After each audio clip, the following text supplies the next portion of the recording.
Alright, so once the cider has fermented quite a bit and is no longer really bubbling much in the airlock, it's about time to rack it to a secondary container. The main reason for racking is all of the sediment clear here at the bottom. You want to get rid of it, or at least make it so that there's a lot less of it in there.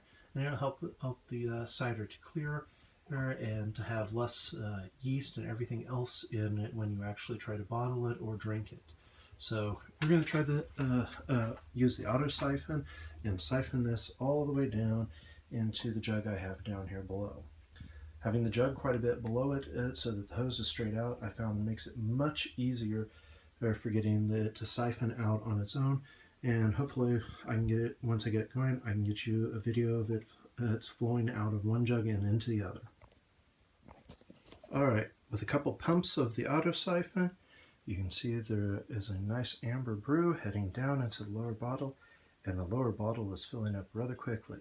Usually takes a couple of minutes at most if the siphon is going fairly good, and it'll suck the stuff off the top one right down into the bottom one.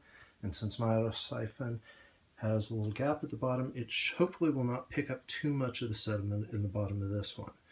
But I'm going to go ahead and try to hold the siphon out of the sediment, or the lee I think is the correct name for it, to try to eliminate as much as possible from getting down into the lower container. Alright, so the siphon is finished. I've got a bunch of the lee and the old yeast and sediment sitting on the bottom of this jug, while this jug down here is nice and clear with no real sediment yet, but I know that from doing this several times that there will be additional sediment, especially since this is the first racking of this jug. Probably should give you some history on what this jug actually is. So the first time I bought a treetop bottle, I ended up opening it and getting ready to put stuff in it, and realized that I did not have a stopper that was the correct size as for the bottle. Either all my stoppers were too big or too small. So I ended up closing up the bottle and thinking that I'd put it in the fridge, that I would get back to it once I found a stopper the correct size. Unfortunately, I put it back on one of my shelves down here where I keep my juices that are ready to go. And when I found it a week later, when I had the stopper for it, I found it had already started fermenting on its own.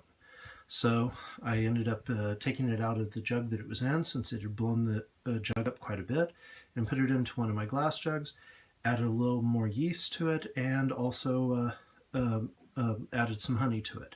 So I'm not sure how it's going to come out, but we'll wait and see. It seems to be looking fairly good, and it seemed to smell fairly good when I got ready to siphon it across. But who knows? We'll find out as I go along.